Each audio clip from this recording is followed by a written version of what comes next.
동물 생명권의 존중 등 사회 인식이 변화하면서 이제는 애완동물보다는 반려동물이라는 표현을 더 많이 사용합니다.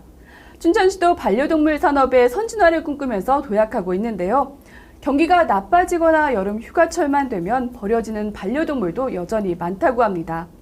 이슈 플러스 이번 시간에는 춘천시 반려동물 산업과 최지연 과장 모시고 성숙한 반려동물 문화에 대한 이야기 나눠봅니다. 안녕하세요, 과장님. 안녕하세요. 네. 춘천시도 정말 반려동물 산업의 중심지로 도약을 하고 있죠. 네네. 네. 그 시초가 2020년이었나요? 네네. 동물보호센터를 개소했다고 들었습니다. 네네. 네. 이 동물보호센터는 어떤 곳인가요? 네. 춘천시 반려동물센터는 2020년 6월 우리가 잘 알고 있는 옛날 그 백이보충대 위치에 새로 건립을 했습니다. 시설 현황을 보면 12,000제곱미터 부지에 건축 연면적 900제곱미터고요. 유기견을 150마리를 수용할 수 있는 보호동, 그다음에 동물병원, 분양 상담을 위한 입양 카페, 반려견 놀이터, 교육장 시설로 갖추고 있습니다. 또 센터에서는 유기동물을 구조하고 관리하고 분양하는 역할을 주로 하고 있고요. 체계화된 동물 교육이라든가 산책 프로그램, 캠페인, 페스티벌 등 다양한 사업을 추진하고 있습니다. 네. 단지 그냥 어떤 동물보호센터라기보다는 동물 구조부터 보호, 관리, 심지어 입양까지 전천후를 다 관리하는 네네, 맞습니다. 곳이네요. 네. 반려동물을 집에 있는 시간이 늘어나서 그런지 모르는데 반려동물을 키우는 인구가 연평균 10% 이상씩 증가하고 있다고 제가 들었거든요. 네네, 맞습니다. 춘천시의 현황은 좀 어떨까요? 올해 6월 기준 춘천시에 공식 등록된 반려동물은 한 2만 160마리이고요. 반려 인구는 저희가 3만여 명으로 추정을 하고 있습니다.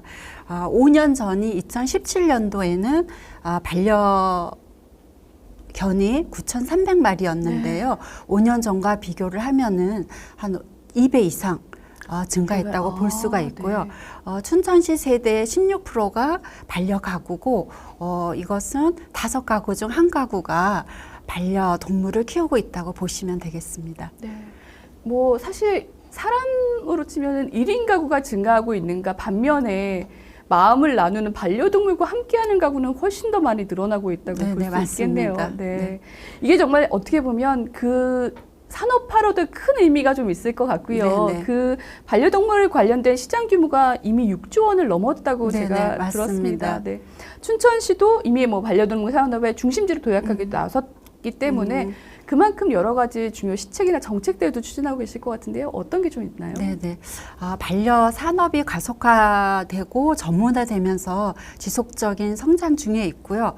농촌경제연구원에 따르면 거의 6조 원 규모라고 하고 있고 2020년의 경우 유아용품의 시장 규모가 4조 원이었습니다. 네. 그렇다 보면 아기들을 키우는 유아용품이나 반려산업과 거의 비슷하게 가고 있다고 네. 보시면 되고요. 과거 반려동물 산업은 사료라든가 수의용품 이런 등 생필품적인 것에 맞춰져 있다면 최근에는 그 바이오라든가 반려견의 문화, 기술, 반려견 보험, 라이프 등 전 분야에 걸쳐져 있습니다.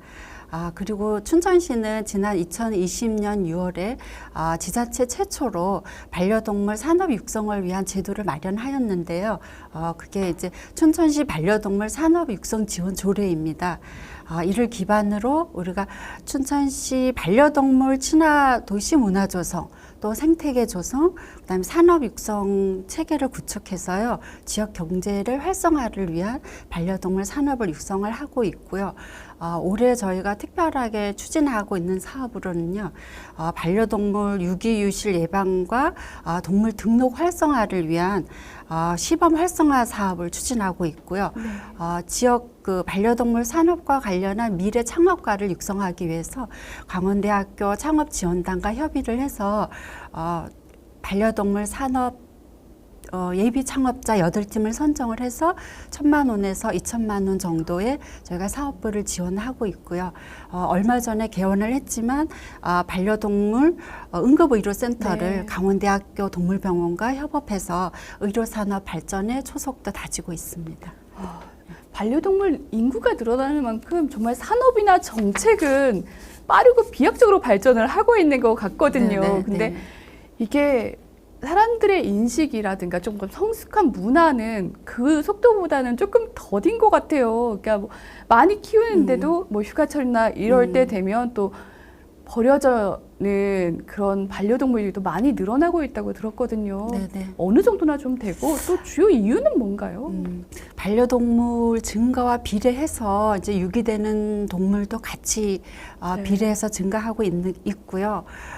대부분 유기되는 경우에는 너무 나이가 들었거나 그다음에 병이 걸려서 고칠 수 없다든가 또는 경제적으로 키울 여건이 안 된다든가 또는 주거 여건 등 다양한 이유로 해서 유기가 이루어지고 있는데요. 반려동물을 유기할 때는 이제 주인을 찾아올 수 없는 거주지가 먼 어떤 피서지라든가 낚시터 등 이런 쪽으로 유기를 하고 있습니다. 예로 이제 춘선시 같은 경우 지난해 510마리 정도가 구조돼서 들어왔고요. 이런 현상으로 보면 하루 월 평균 43마리 정도가 들어오고 하루 한 마리 정도는 평균적으로 입소된다고 보시면 되겠습니다. 키우고 있는 동안 잃어버리거나 하는 경우도 발생하고 있어서 미연에 방지할 수 있는 것들도 준비를 해야 될 것 같습니다. 네네. 아까 뭐 인식치기라고 말씀해 주셨는데요. 네네. 어떤 것들이 좀 더 있을까요? 동물보호법에 따라 동물을 유기하는 것은 엄연한 불법으로 300만 원 이하의 벌금에 처합니다. 네. 하지만 우리가 이런 유기 영상을 담은 현장을 실질적으로 확보하는 게 힘들어서 엄연한 처벌은 좀 어려운 현실입니다. 반려동물 유실을 예방하기 위해서는 동물 등록이 필수이고요. 외출 시에는 반드시 그 주인의 연락처라든가 이런 게 담긴 인식표를 반드시 착용해야 합니다. 또한 장기 휴가를 간다든가 좀 더 많은 집을 비울 경우에는 위탁관리 영업장이 춘천에도 여러 곳이 있습니다. 네. 그 영업장에 맡기든지 아니면 펫시터를 활용을 해서 직접 집으로 오시게 해서 돌보게 하든지 이런 방법이 있습니다. 먼저 동물의 그 유기가 심각한 범죄라는 인식 개선이 네. 중요를 하고요. 반려동물과 끝까지 함께 가야 된다라는 이런 사회적인 책임감도 같이 가야 된다고 생각합니다. 하지만 또 나한테는 본인에게는 너무 사랑스러운 가족이고 친구가 되겠지만 그 반려동물로 인한 사건이나 사고도 좀 빈번하게 발생하고 있는 네네. 상황입니다. 네. 반려동물과 외출을 할 때 유의해야 할 점들도 좀 있을 것 같은데요. 그것도 말씀 부탁드릴게요.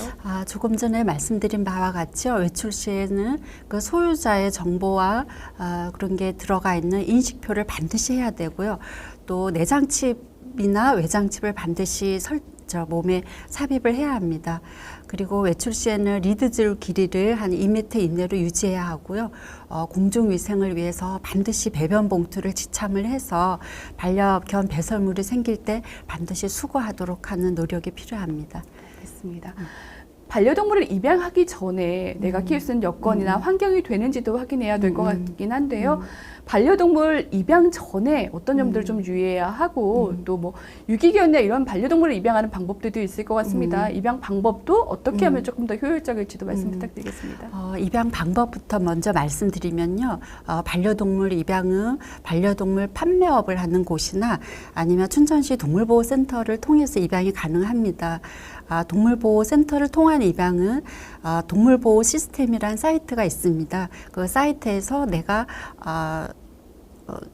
입양할 그 개체를 확인하고 그다음에 저희 동물보호센터에 오셔서 면담하고 입양 신청 또 3일간의 숙려 기간을 두고 입양이 이루어지고 있고요. 입양하기 전에는 저희가 특히 5가지를 고려를 하라고 하는데요. 일단은 입양 가족 간의 동의가 이루어졌는가, 그다음 치료비나 병원비나 등을 사료 등을 감당할 수 있는 경제적 능력이 있는가, 또 반려동물을 키울 수 있는 어떤 주거 환경이 되는가, 그리고 반려동물과 함께 놀아주고 산책할 수 있는 시간적 여유가 있는가, 그리고 마지막으로 이 동물을 끝까지 책임질 수 있는 책임감 등을 충분히 살피고 입양하는 것이 필요하다고 봅니다. 네.